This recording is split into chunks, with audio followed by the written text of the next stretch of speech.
Tadi, kata si kakek bantang, sebelumnya kau meludahiku dengan sebelum aku marah.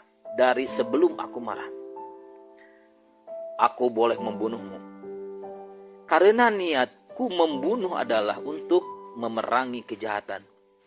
Tapi setelah kau meludahiku, maka hatiku jadi marah. Padahal agamaku melarang umatnya untuk menghukum orang dalam keadaan marah. Pemimpin rampok itu tercenung. Untuk beberapa saat dia terdiam. Betapa luhur ajaran agamamu. Apa nama agamamu itu? Tanya si pemimpin rampok. Islam, jawab murid si kakek bantang. Islam artinya selamat. Siapa yang memeluk agama Islam akan selamat dan berbahagia hidupnya di dunia maupun di akhirat.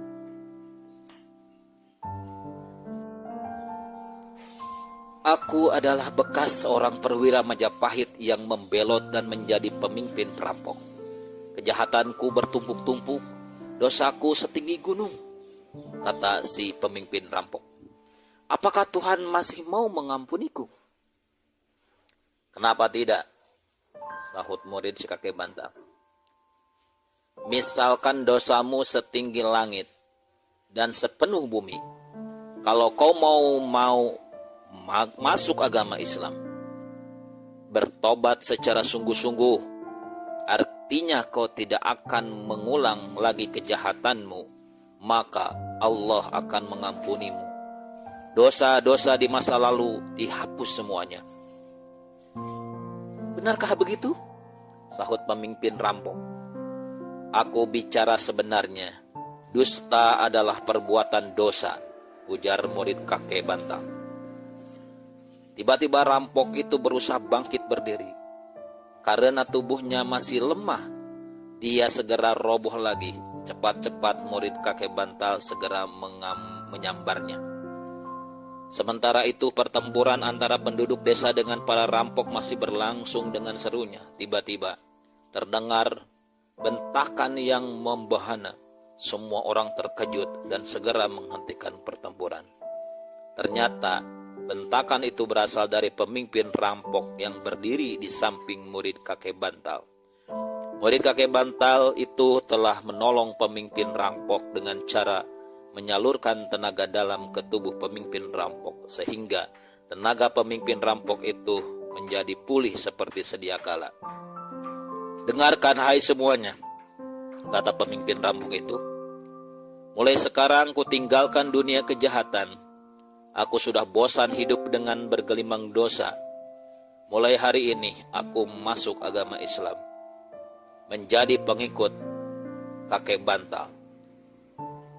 Kalian yang menjadi anak buahku boleh pilih, tetap menjadi gerombolan perampok atau mengikuti jejak baru yang kutempuh, hidup secara baik-baik bersama masyarakat. Jumlah pemimpin perampok itu ada 20 orang. 10 orang langsung membuang senjatanya berupa pedang dan tombak. Mereka menyatakan diri mengikuti pimpinannya, yaitu mulai hidup baru secara baik-baik. Namun 10 rampok lainnya segera loncat ke punggung kuda dan berkata kepada pemimpin rampok, "Takuk penjalin," kata mereka, "tak sudi kami mengikuti jejakmu. Biarkan kami menempuh jalan kami sendiri."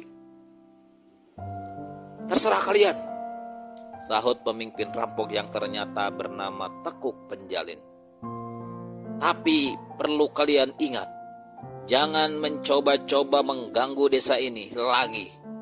Bila itu terjadi, maka aku sendiri yang akan membasmi kalian." 10 orang sudah naik ke punggung kuda itu tidak menjawab, melainkan langsung menggebrak kudanya berlari kencang keluar desa. Beberapa orang penduduk desa yang masih merasa geram segala menendang dan memukul 10 rampok yang duduk bersimpu di tanah tanpa memegang senjata. Murid kakek bantah segera membentak penduduk desa itu, "Hentikan!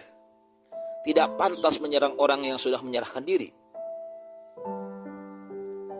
Mereka sudah sering membuat kami menderita," protes para penduduk. Sekarang mereka menjadi utusanku, sahut murid kakek bantal. Murid kakek bantal kemudian mengajak Ki Tekuk Penjalin dan anak buahnya pergi dari desa itu. Demikianlah salah satu contoh ajaran dakwah yang dilaksanakan oleh kakek bantal dan murid-muridnya. Mereka sangat toleran terhadap kepentingan pribadi, patuh terhadap perintah agama, dan teguh dalam menjauhi kemunkaran. Sebagian besar penduduk Jawa yang masuk Islam adalah kalangan rakyat biasa. Mereka yang tergolong dari kasta Brahmana biasanya enggan menyingkir ke tempat-tempat sunyi, di antara mereka ke Tengger dan Pulau Bali. Ini dapat dimengerti karena kalangan Brahmana tidak dapat bergaul sederajat dengan kasta Waisa atau Sudra, yang kedudukannya dianggap lebih rendah dan hina. Dengan masuk Islam berarti mereka merasa dicopot kedudukannya dari derajat yang lebih tinggi karena Islam tidak membeda-bedakan umatnya. Tak dapat dipungkiri lagi bahwa Islam datang ke Indonesia adalah untuk dengan jalan damai. Tidak seperti agama Nasrani yang datang ke Nusantara bersamaan dengan kaum penjajah. Menurut penyelidikan, agama Islam tersiar ke seluruh tanah Jawa dan Nusantara ini dengan jalan damai karena alasan beberapa hal, yaitu: 1. Pola penyiar agama Islam yang datang mula-mula adalah para pedagang dan ahli sufi dan para wali.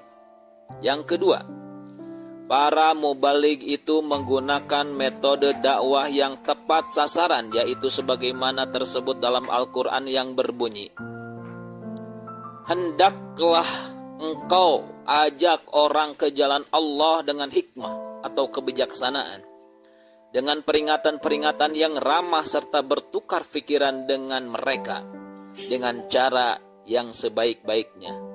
Quran Surat An-Nahl 125.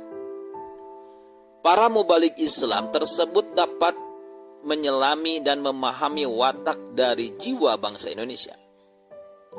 4. Sifat toleransi dari bangsa Indonesia itu sendiri yang dapat menerima setiap yang datang dari luar, kemudian disesuaikan dengan kepribadian sendiri.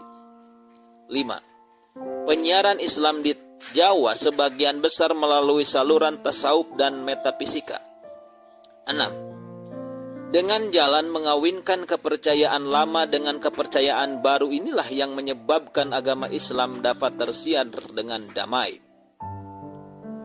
Sekarang agama Islam sudah tersiar ke seluruh Indonesia, adalah menjadi tugas sarjana-sarjana Islam untuk meluruskan Islam dari berbagai hal berbau tahayul dengan cara kebijaksanaan, tanpa menuding peran wali yang telah menyebarkan dan memperkenalkan Islam kepada penduduk Nusantara.